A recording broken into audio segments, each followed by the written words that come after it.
This is the Women's Hockey Life Podcast.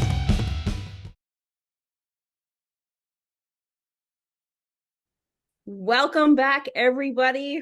It's been a hot minute since we've done a podcast. That's on me. I will own that. But I wanted to come back hard and strong.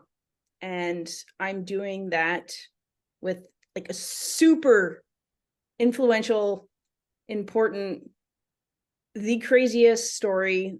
Like I can't even explain it. But she wrote for us with Women's Hockey Life at some point. Like we just talked about it tonight. She's got the original logo. Like we're talking like inception back in 2011.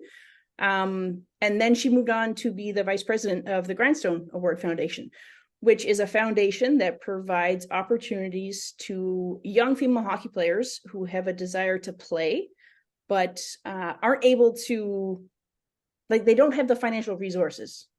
Okay. So now she's currently the manager of community engagement with the Vancouver Whitecaps soccer team. Yeah, there we go. We're going from hockey to soccer. Athlete, true and true. Hockey started off as a sport for her, then it became her way of life, as it does for most of us. And most of you who are listening, that's the case, and that's your truth as well.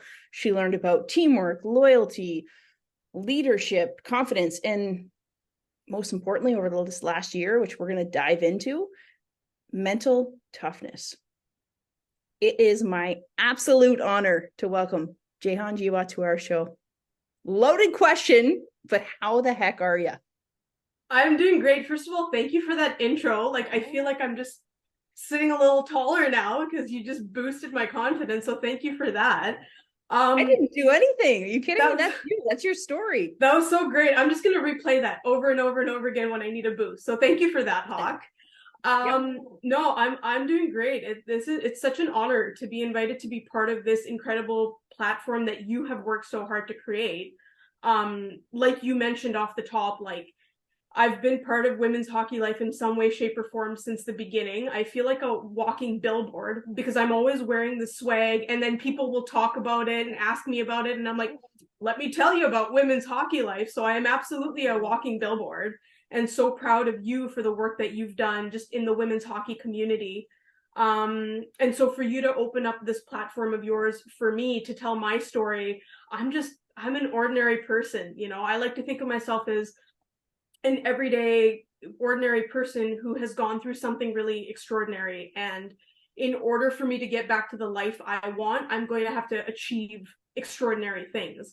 And the reality is, if I was a famous person, there would be cameras following me everywhere and following my every move. And I would have this platform to impact millions and millions of people. But alas, I am not famous to anyone other than my mom and dad, probably. So, and okay, thank you. I'll take that. But no, you know, with everything I've been through, and we'll obviously dive into that. I want to help other people. I want to use my experience to help others. And so for you to open up your platform, for me, it means a lot, and I'm honored, and I'm ready to have some fun. Love. Okay, so I call all of my friends and people I hold close and dear to my heart my loves. Love. That's how I address you. I know you have a real name, but like I say love, like you are okay, and we are going to dive into this, your experience and everything else, but like you have been there from the beginning with us. You've believed, you've seen it. You have a passion for the game, and that's what a lot of people who are listening are going to hear and see. But like, who are you? Where did you grow up? How'd you get into hockey? The CSI song is in my head. Who are you? Okay, and that is the only singing I will do, I promise. Sorry to all the viewers of this. I will not do that again. No, yeah, let me dive right in, tell you all a bit about myself. So born and raised Canadian girl from Vancouver. I'm a first generation Canadian, so both my parents came to Canada as refugees from different parts of East Africa. So East Africa, for those who've never been, beautiful, just exotic, amazing culture, amazing people, amazing everything. But the only ice they know is what they put in their drinks. They do not have the sorry, that's what I go with. They don't know ice. In So the way that hockey wasn't prominent there. Got it. hockey is not a thing there. They're all about the soccer or the football. So I was actually very fortunate to get to visit just almost exactly a year ago, and took some soccer jerseys and soccer balls, and it was a beautiful experience. But they don't know hockey, so hockey is absolutely not in my family's DNA. But one of my earliest memories of life is my dad watching Hockey Net in Canada every Saturday, and me, little like 3-4-year-old me, just sitting on the couch next to him going, what's that? Who's that? Why are they doing that? What team is that? Why is the referee doing that? Why is he sitting in a different box? My dad would go, because he did something naughty. He got a penalty. Like, it was just a million and one questions. And this was right around the time, I'm going to age myself a little bit here, but this was right around the time that the Canucks were making their run to the final in 94. So I was 5 years old at the time. And I fell in love because the province was galvanized around this, right? And I fell in love with hockey to the point where I used to sit there and spit in my parents' living room because I wanted to be like the players, right? Because they take a sip of water and then woof, and I'd be like, and they had to be like, okay, listen, child, we can't have you spitting. But I wanted to lose my teeth, not for the tooth fairy, but so that I could look like a hockey player. Like, hockey was my first love. I love you so much. Not many people would even notice that, but like, that's like in between like this offs, there's like kind of a little bit of a lull for 20 seconds, and they go to the bench and they see somebody drinking water and spitting it out. Right. And that was my thing. I was just like, I love it. I feel like your listeners are either going to be like, we relate to that, or like, what is wrong with this person? So I'm hoping there's some connection here, because I can't be the only person who did that, right? Like, I don't know. I just called you out on it because I'm like, that's what I saw. And when the players bite their mouth guard, or I love it. You know what? I fell in love with the sport, but I fell in love with the culture of the sport, and obviously wanted to play hockey from the time I can remember. Went through skating lessons, but at the time, very taboo, obviously, for a woman, for a girl to play hockey. There was nowhere to play, and there was also this fear of like, what is the community going to say? What are other people going to say if a girl is playing hockey? Is it safe because it's a man's sport? So I was a figure skater. There is photographic evidence of that somewhere. I tried very hard to. They're in the. I need to get my hands on that. Yep.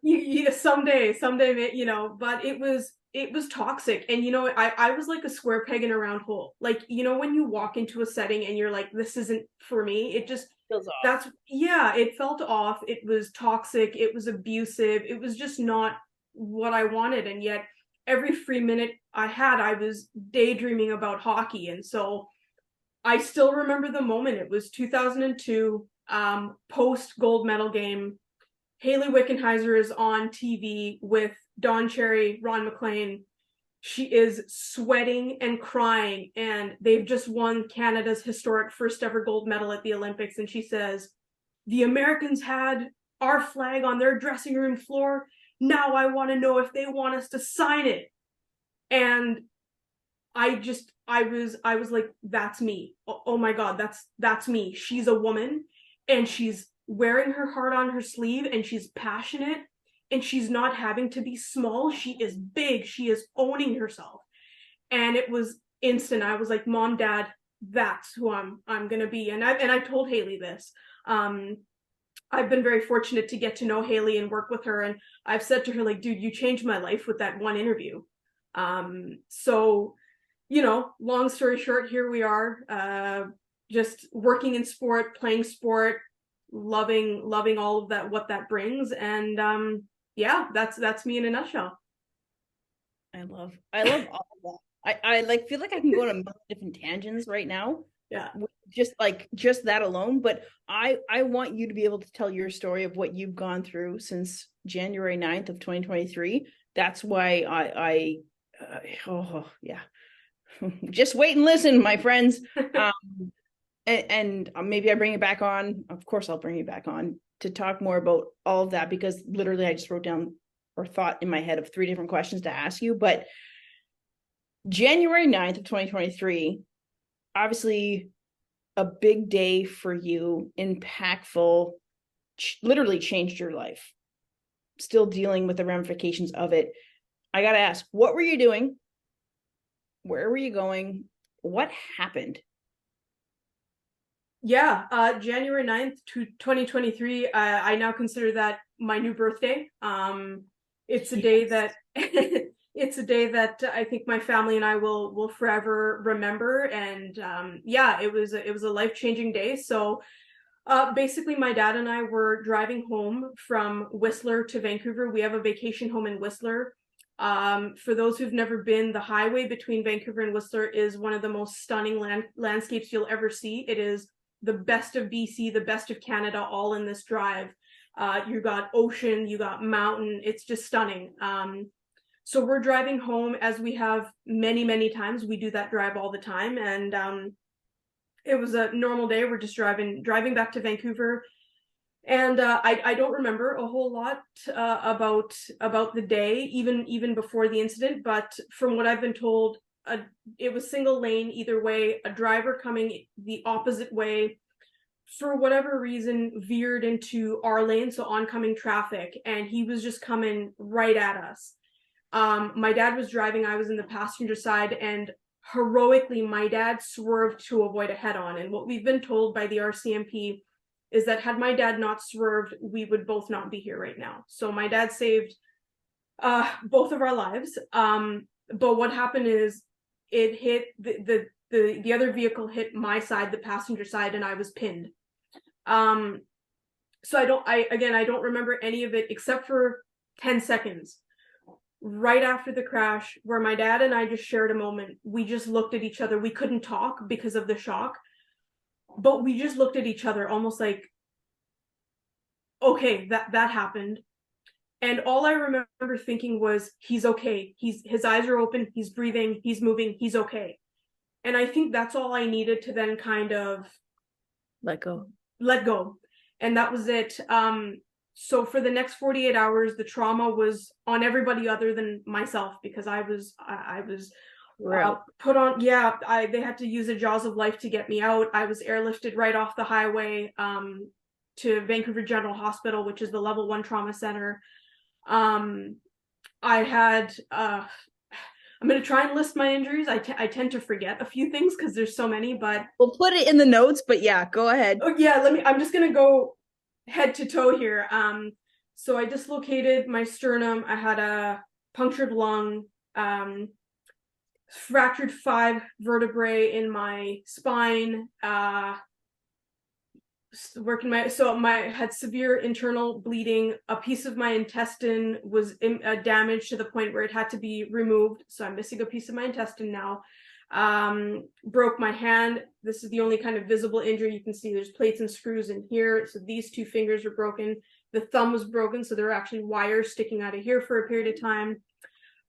Broke my femur, my tibia and fibula. So had surgery on those.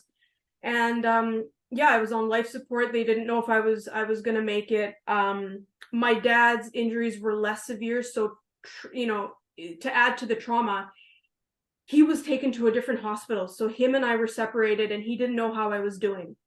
So he and my mom, I should mention, to add to this trauma, my mom was in East Africa still. So my dad and I had just gotten back from a family vacation, but she has a lot of friends and family there. They haven't been back in 50 years. 50. So this was their big homecoming, and my mom, stayed behind for a couple more weeks so she could spend time with friends and family. So she's now thousands of kilometers away and gets this phone call being like, your kid is dying and you're,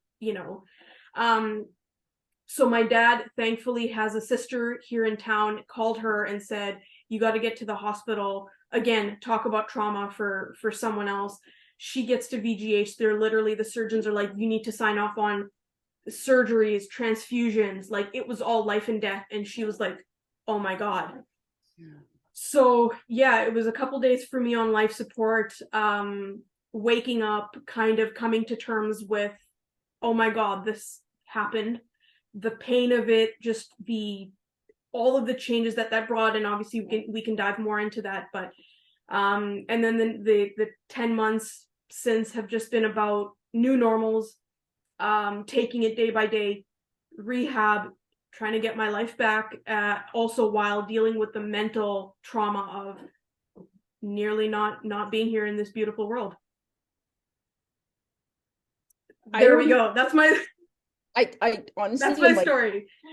Are you effing kidding me? Pardon my French or whatever, but like that literally is life and death. It was, yeah. And your dad saved both of you. Yes. Your injuries were a lot worse than his, but he ultimately saved you and himself. He did, and he is. You can imagine the trauma. trauma. About that? Like, have you talked to him about that? We have. You know what? My dad and I'm an only child, and to give you an idea, they tell me, I don't remember any of this, but they tell me that when I arrived in the emergency room in the ICU, before they put me on life support, they said, you were asking 2 questions, and this was with a punctured lung, so I could not get enough air to talk, but they said I had 2 things on my mind. My brain knew that my mom had not been in the car, and thank goodness she was not, because normally she would have been in that passenger seat. And these injuries on someone much older than me, no offense, Mom, but much older than me, would have been catastrophic. So that with love. I heard the love. I said it. I heard love it. you, Mom, but you are older than me. You know, so I knew that she was okay, and I didn't have to worry about that. But I knew that my dad had been in the car, and so they tell me that I was asking 2 questions over and over and over again until they put me on life support. Is my dad okay? And can I still play hockey? Those were the only 2 things on my mind. And I had to go, wait, what order was I asking them in? And they were like, no, in that order. And I'm like, good, because dad before hockey. Like, I love hockey, but dad before hockey, right? So, but those were the only 2 things on my mind. And they kept saying, he is okay. Yes, you will be able to play hockey. He is okay. And I kept saying, no, you got to tell me again. You got to tell me again. So now when I go to surgical appointments, the first thing they go is, you playing hockey yet?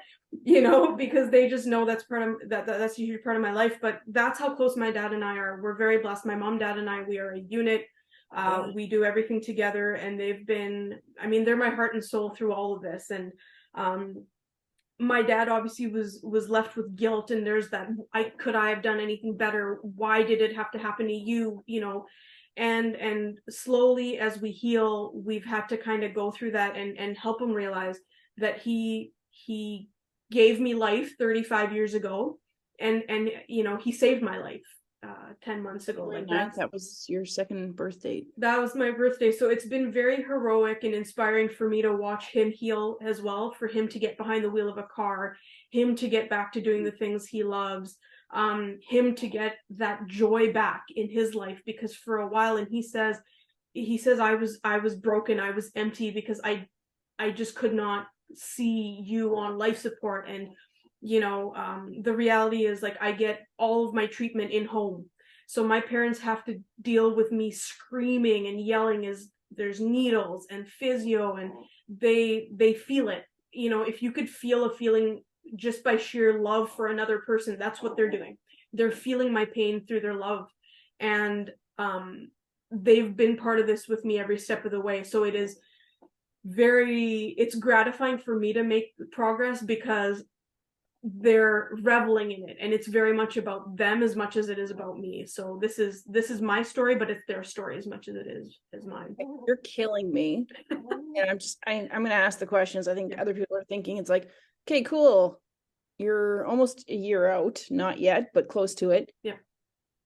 But I'm going to assume, and you put me in my place and tell me to shut up if it's not true, but like, there had to have been dark moments. Yeah.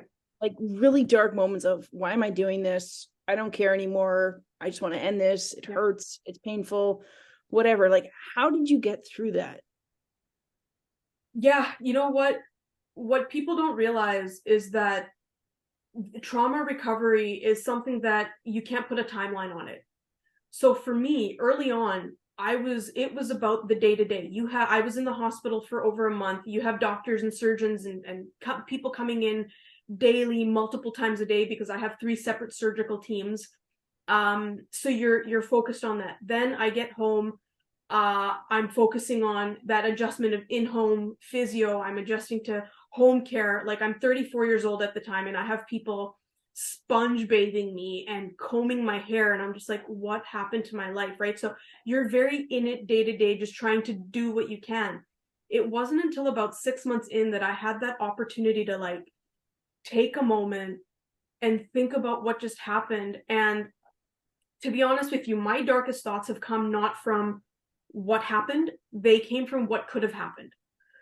So there was a lot of what if my dad had not made it? What if my mom had been in the car? What if I hadn't made it? What if it had been worse?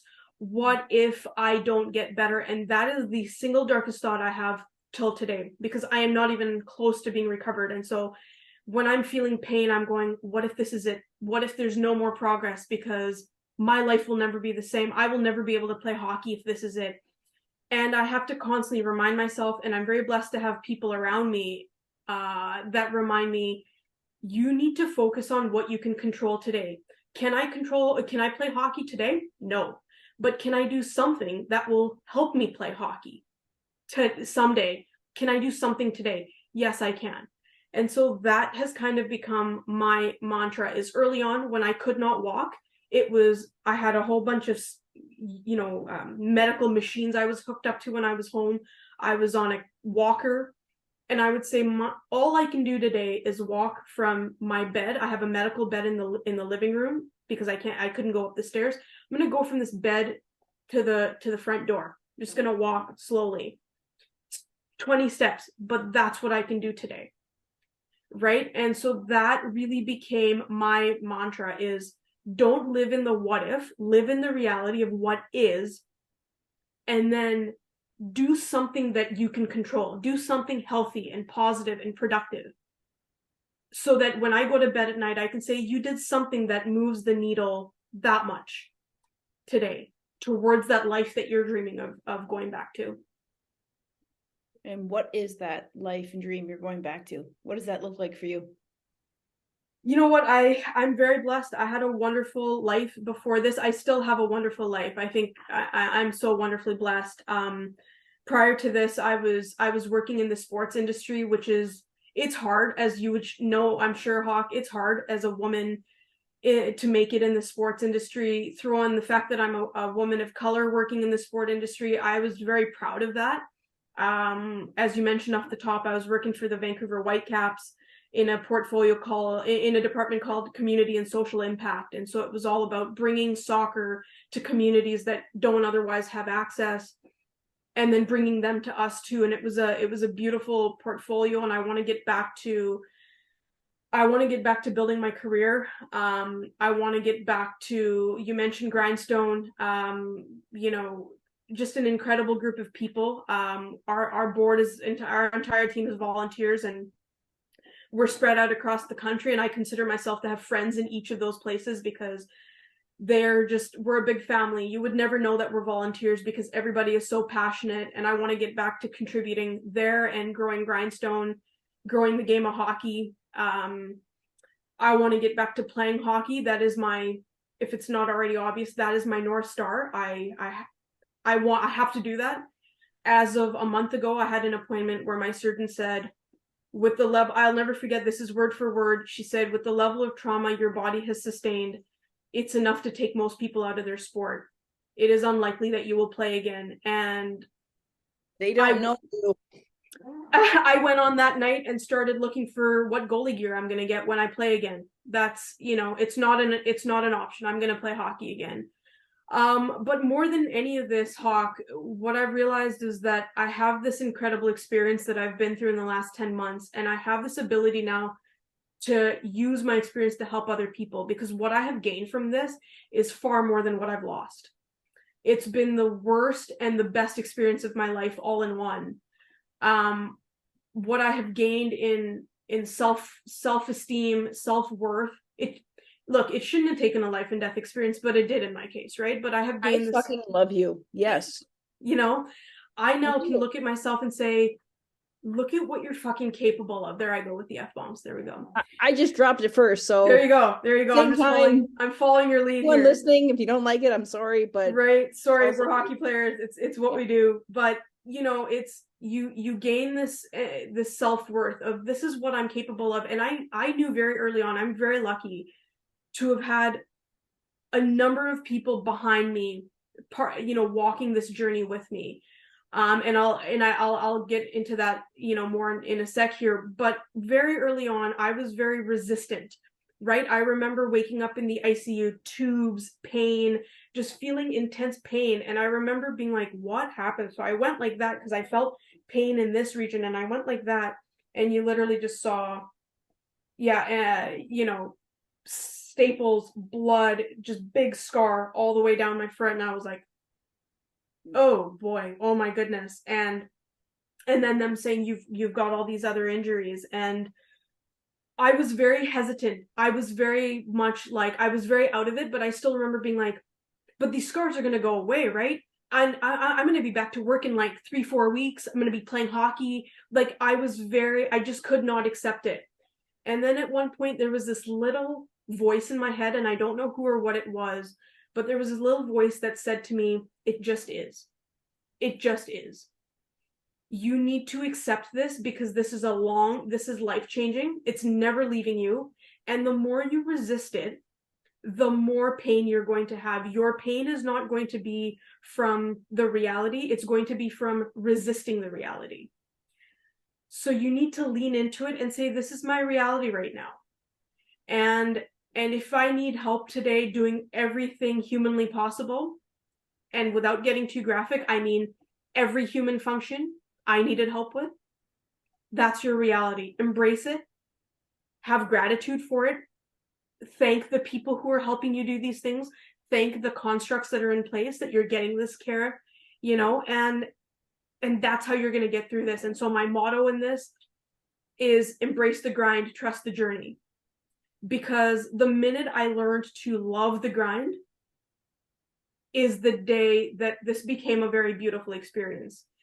And so that's what I want to impart on other people, is that this is your journey. This happened to me for a reason. It was mine to undertake. I certainly have people that I lean on, and I'm very blessed for that. But no one else is going to do the rehab for me. No one else can feel the pain for me. No one else knows what I'm going through mentally. And so I've had to really go within and say, all right, what do you need to do to get through this? Right? And now that I'm at a place where I'm still in it, but I can reflect on it. That's what I want to do, is I want to give to other people what I've gotten out of this, to stand taller, to recognize your power, to recognize your value, to not take shit from anyone. Like if you're a victim of negativity, disrespect, being taken for granted, like just look at yourself in the mirror. You are capable of so much more than you realize. And that's what I want to kind of impart. So that, I hope, is a big part of my life moving forward. When you ask, what is the life you want to get back to? This wasn't part of that life, but that's what I want to be part of my life moving forward, is using this experience. I don't want to leave this behind. I want to take it with me. Obviously, I want to heal from the trauma, both physical and emotional, but I want to take the good parts of it and use that to help others. So I'm going to ask a question that I think you've already answered, but for some it may be like, okay, that's great, but did you ever feel like you were going to die? Or did you ever want to die? In those moments, like those dark moments, how did you get out? Yeah, that's a great question. Well, I don't know, you've alluded to it, like you had people to lean on, but like truly in those moments, like what kept you going? Yeah, that's a great question. And I put out a video a couple of weeks ago, it was about a month ago actually, chronicling my journey, which you so generously shared again on your platforms, and I was so overwhelmed by the response. But it's essentially sorry. It was beautiful, and people are beautiful. Like honestly, people are beautiful in how they can uplift you, right? And that it was hard for me in that video, because you have 3.5 minutes to summarize this long, impactful chapter of your life. And I wanted it to be realistic, because one of the comments that I got back from thousands of people across all the different platforms was, we're so inspired by your attitude and you're smiling and this and that, you're so positive, which I'm honored, and that means a lot. But I don't want people to come away from that thinking that I was just doing this all the time, being like, I got hit by a car, this is awesome. That's why I'm calling you out on it right now. Yeah, it wasn't. Look, I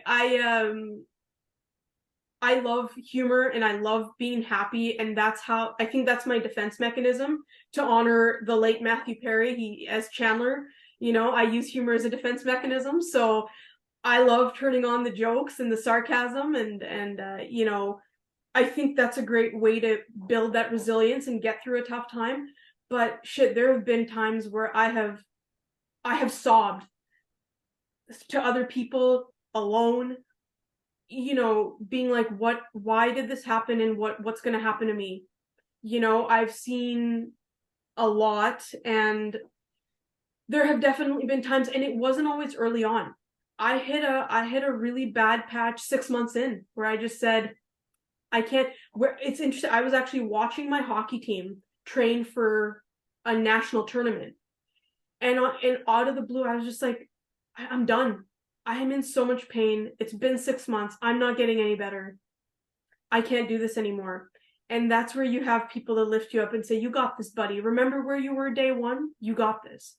But that's part of my message to anybody. And it does not have to be a car accident, trauma. It can be anything.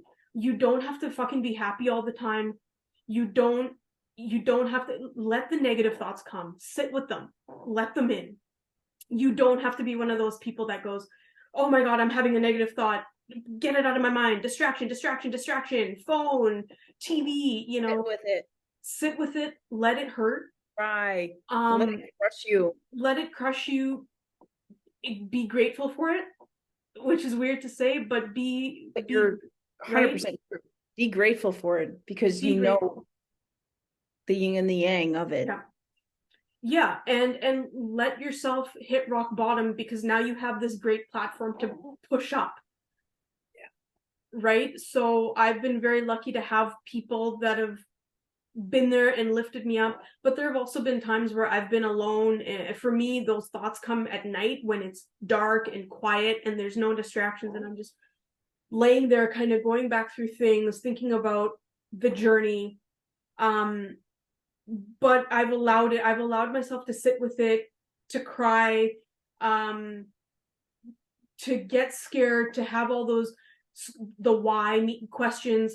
And then I think the number one thing is gratitude. And I know it's cliche and it's overstated, but gratitude. It's not cliche though. At the same time, it's not fucking cliche. Like, it's there for a reason. Like, it works because it works. It's there for a reason, because people don't want to believe in it. But like, if you're grateful for what you have in your life, like, you can find a million reasons to be happy. You can. And you know what? When you have a near-death experience, Hawk, like, everything changed for me.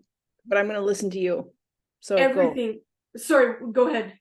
No, I said I have not had a near-death experience, but I'm going to listen to you. So I'm going to say you go, because they're going to listen to you more, because you literally almost died. Okay, well, I'm knocking on wood for that you haven't had a near-death experience. Yep, very good. And honestly, it doesn't have to be a near-death experience, although what I can share with you is that the world just became more beautiful. You know what I mean? Not the big things, but the little things. Like, I every day now get so excited when I put on my socks, because I couldn't do that. And I get excited when I'm a terrible cook. Awful. Holy cow. You and me both, my love. Perfect. Okay, good. Yep. More things in common. And yet scrambled eggs. Yep, keep going. Scrambled eggs. I mean, it's a good source of protein, but I have come to love every mediocre meal that I eat. I have come to love the smell of flowers. I will just stop and be like, I'm alive, and that's why I'm sharing. That's why I'm smelling these. I have come to love pain, because pain means I'm alive.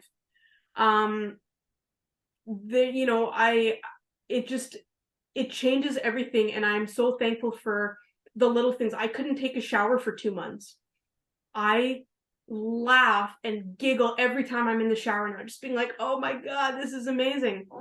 And to share a really intimate story that I don't share often, but I'm going to share here because I want the listeners and the viewers to kind of understand what it's been like. Very early on, I could not walk. And there was a bathroom in my room that was a couple feet away, and I could not walk to it. And so I remember asking a nurse, I need to use the bathroom. What do I do? And in my mind, I pictured that they would like put me on one of those mechanical lifts and move me in. I had a very high-tech version of what this was going to be. And she said, no worries at all. We'll bring you a bedpan device. And that was the lowest moment in all of this for me, Hawk. I was alone and I sobbed. And I said, a week ago, I was a 34-year-old running around a soccer stadium, you know, getting 30,000 steps a day, lifting 4 times a week, playing hockey, playing tennis. And now I'm this. What happened to me? And I let myself break down. I just sobbed. And then I said to myself, look how blessed you are that you have someone that's going to help you with this, and that you're going to, you have this beautiful high-tech hospital around you that is going to help you. Is this going to be your reality forever? No, it's not. But in this moment, it is. So again, embrace the grind, trust the journey, trust that this won't be you forever, but in this moment it is. And so literally when the care aide came back and I said, I'm so sorry that you have to do this, but thank you for doing this for me. And she's like, oh my God, no, this is what we do. And it allowed me to take what was a very demeaning experience. I'm not going to lie, it was demeaning. And still embrace it, still see the good in it, to the point where the first time I was able to walk to the bathroom on my own, it felt like I had hiked Mount Kilimanjaro. I was exhausted, but I will never forget that day. The number of people who got a text that day being like, I walked to the bathroom. It was one of the single greatest days of my life. Because I know what it's like to not be able to do that. Grateful. Yeah. Being grateful for what we take for granted every single fucking day. Yeah. Yeah. And when you've been in a place like where I literally could not, I mean, at a certain point, machines were breathing for me. I couldn't do a thing. I was being fed through tubes.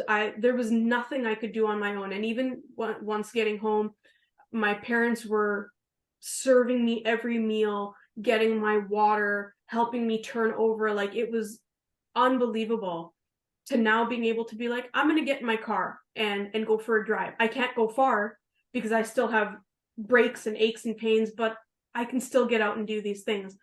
Like, we don't realize what a miracle it is to get out of bed every morning. And it's not a given. Just because we did it yesterday doesn't mean we're going to do it today or tomorrow. So life is a fucking miracle. I think that we have a tendency sometimes to take everyday life annoyances and turn them into adversities. So I still have people around me, believe it or not, who at the core of my trauma early on were complaining to me about, oh, the traffic was so bad, the weather sucks. And you're like, fuck you, leave me alone. Like, don't even call me, don't text me. Right? I must stay. Too many work meetings, kids are being annoying, blah, blah, blah. And look, these are all annoyances, I get it. But if you want to talk about my personal triggers, it is not vehicles, less so. I mean, I certainly have triggers involved with being on the road. Understandably, but my number one trigger is people not understanding the meaning of problem, or not understanding the world, the meaning of the word trauma, because those are annoyances, but trauma and adversity is a totally different ballgame. So losing a hockey game or kids being annoying, these are not adversities. And I'm very grateful for this perspective that this has given me, where I can now differentiate. And as much as I love yelling at my Canucks when they're not playing well, which is less often this year. They're doing pretty well so far. So shout out to the Canucks. Thank you for that. But I'm still screaming at them. It is just annoyance. It is not a challenge. It is not an adversity. If I'm stuck in traffic, that's not an adversity. You know what I mean? And if it's triggering you, it's because you have something else unresolved that you haven't dealt with in your personal life. And that's the difference. And I'm not like, I just want to say this to anybody who's going through something personally, mentally, whatever. Like, if you're a single mom, single dad, or you have kids, you have 3 kids, you have 7 kids, I don't even know, and they're triggering the crap out of you, yeah, it's going to happen. But it is real, but it's not, is it life and death? Exactly. And from their perspective, maybe they haven't had that experience that you've had. And we can't fault them, and we can't make them feel like they're not heard or seen or felt. Right. Like, what you feel like, it might be what Jehan feels right now. Their problems are still valid, absolutely. And that's right. It's real, but at the end of the day, if you feed your kid mac and cheese instead of a gourmet meal, like, who gives a shit? Yeah. They're fed, they're happy. Don't beat yourself up. It's okay. Absolutely. And you know what, that's such a great point, Hawk, is so many people have said to me, we really don't want to complain to you or tell you about our like bodily aches and pains because we know what you're going through. And I'm like, no, that is still, your pain is still your pain, and it's still valid, and I want to be there for you for that. But I'm so blessed, if it's not already evident, I'm so blessed to have had so many people by my side throughout this. Obviously my mom and dad, like my mom got on the first flight home that she could get out of she was in Mombasa, Kenya at the time, and she got home and I knew she was coming. That was in the back of my mind. And so even that acted like, mom's coming home in a couple of days. You got to get stronger so that she can see you. She doesn't have to see that, and I had 3 friends, all hockey teammates, by the way. Hockey is a family. Hockey is amazing. Like, yeah, hockey, amazing. My dad called to let them know what had happened, and they dropped everything and were there by my side in the ICU. And I remember very little about that because I was very drugged. They got good drugs in there, let me tell you. But wow, that's the good stuff. But I remember them being there, and I remember them knowing me so well, knowing what would be hurting me, and saying, you're gonna play hockey again, buddy, don't worry about it, we're gonna hold your hand. And this hand was broken, and they hadn't casted it yet because other priorities, but they would hold my hand and say, we're gonna hold your hand, and we're just letting you know we're here. And they've been with me every step of the way. Any good day I have, they're the first people who get a text being like, look what I just did. They have walked this journey with me. I have people, my Grindstone team, we've only ever met virtually, most of us, and yet they have reached out and have been right here next to me, being like, you got this, buddy, we're here for you. People have reached out in any and every way that they can, friends, acquaintances, colleagues, from family, just from everywhere, saying, we got you, we're praying for you, what can we do? And it's been unbelievable. It's been unbelievable to witness that. But at the same time, there have been people who've missed the moment, missed the mark, and I've had to make my peace with that, and I've had to honor them and accept that they are maybe in a place in life where they've never had this type of adversity, so they don't understand. And right, I think you should be able to put yourself in someone else's shoes without having gone through the experience. I think that's what makes humans beautiful, is our ability to feel empathy. But some people are so in their own heads that they haven't been able to do that, or they're not able to do that. And that's okay too. If I don't, I've had to kind of go my separate way because I can't handle that. And I've had to prioritize my needs and what I feel I deserve. But I also honor them and say, look, if this to you is trauma and what's going on in your life, which may be here for me, but is here for you, if that's where you're at, I honor that. Love. Right? I honor that. I respect that. However, me and my trauma are going to be over here with the people that have been there for me, right? take priority in that, and you have to put yourself first. And that's the biggest lesson I think everybody needs to learn is you got to put yourself first. You got to love you first before you can love others and give them that support. And you're still going to love those people, even though they have a paper cut and you're dealing with how many fractures in fibula, tibia, tendons, and all this, like everything you've been through. Like it's apples and oranges, but for them, it feels like what you went through. So you just love them from a distance. You do, and it's brought me great understanding. I mean, I think it's obviously it's hard to be the patient. It's harder to be the caregiver. It's harder to be because you're so helpless, right? And I've seen it with my parents where they were so helpless in my pain, but they wanted to do anything and everything to help me, and I had to be like, it's okay. This is me. This is my journey. Let me go through it.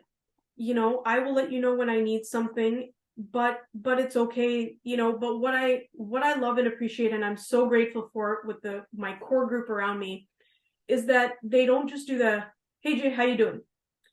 They go, hey Jay, how are you? What are you feeling?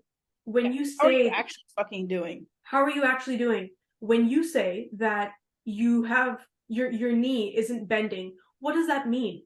When you're saying that you're not able to walk, explain to us what mechanism is not allowing that. And they didn't just ask us on day one. That's the other thing people need to understand is that trauma recovery, and I think I mentioned this already, it is a continuum. It can go on for years. It can be lifelong. So you can't just look at someone, and this is what I had in some cases was I got that empathy from people for maybe a month or two, and then it was like, oh, but you're good to go now, right? It's been a couple months. You nearly died. You're over that, right? Yeah, absolutely. It's the thing of the past, you know. And my core group of people, they didn't just ask me that once or twice. It is routine. Now, obviously, it is important for me to move through it. I don't want to say move on, because if this is the hurdle, I don't want to move on. I want to move through. I want to feel it. I don't want to avoid the pain and the trauma. But I don't want to be treated like a victim all the time. And so my friends are great. They treat me like normal, you know, they allow me to feel well and healthy and strong. But they never fail to say, how are you doing? And just because we asked you that a week ago, we're going to ask you that again. And just because you said mentally and physically you were okay a week ago, we're not going to assume that's the same answer today. So we're going to ask you again. And that answer changes. Because early on, I was like, I'm fine. Honestly, I don't have time to think about the mental aspect. I'm in it. My goal right now is to walk to the bathroom so that I don't have someone else doing that for me. Mm-hmm. But as that piece has settled down, the mental aspect has really hit me. And so my mental health was probably worse 6 months in than it was on day one. And yet I didn't get that empathy from some people because they were like, well, you're fine. You've moved on. No, people don't move on.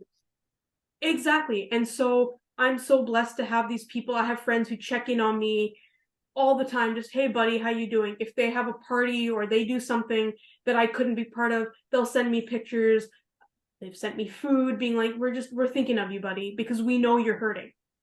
And so what I love about you is that you're willing to be honest and open about all this. And again, we can go on forever. I'm going to cut it off now only because people have attention spans of a squirrel, just like myself. But yeah, you and me both. But I'm gonna own I had no idea that any of this happened to you until I saw your video. So that's not on you at all. I chose to keep this very quiet. Hey, I'm just gonna say I love you and I'm sorry, and I promise I will be there for you moving forward, because we all go through something. We're all going through something.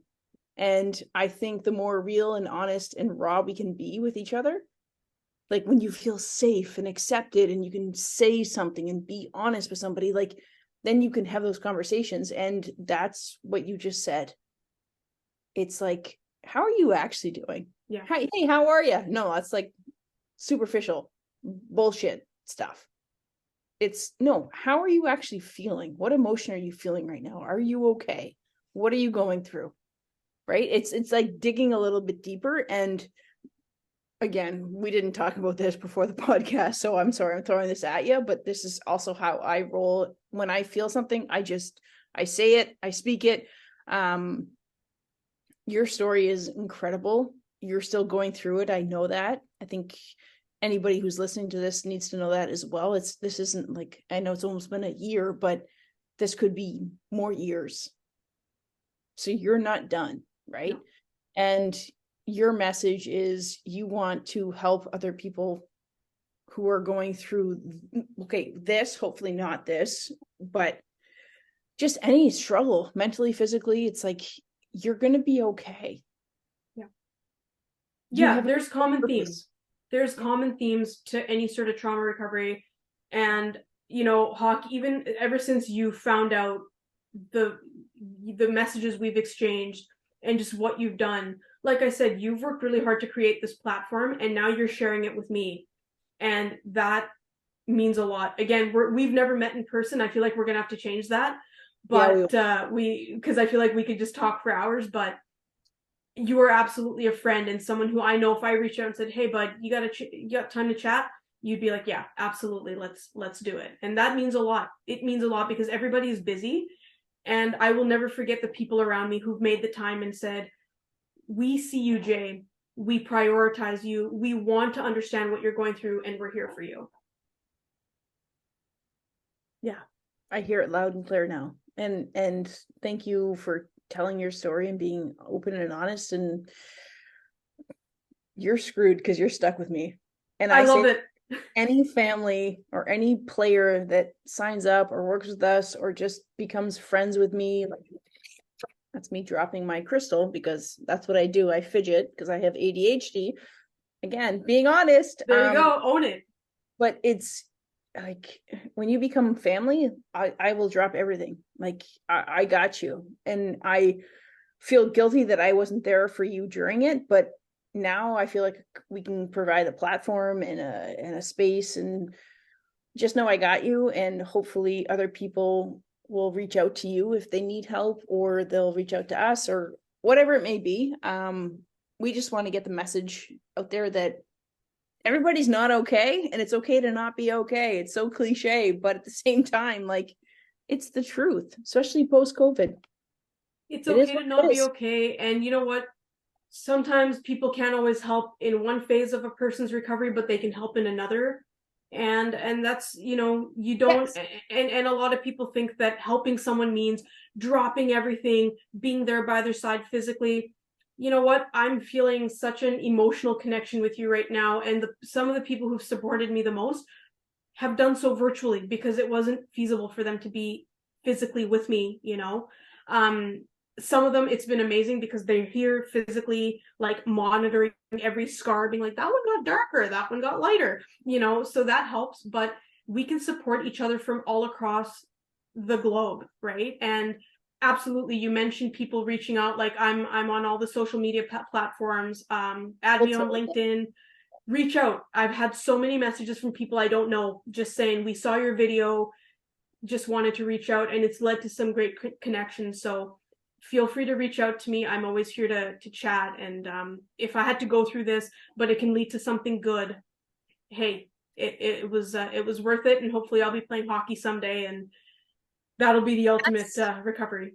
That's how I know you're destined to keep playing and do everything else, because you see the bigger picture. It's you're going through something to lead to something bigger, and your perspective and your observation of that is like, you're incredible. You really are. Right back at you, buddy. Hold on. Okay. Hold on. I'm scared now. No. What I usually say when I leave is, until next time, work hard, stay humble, and always be kind. But I bought this, and it says, stay humble, work hard, and always be kind. That is perfect. It covers it all. I love it. Things. And you embody that. You absolutely embody that. So I love that. That's our message.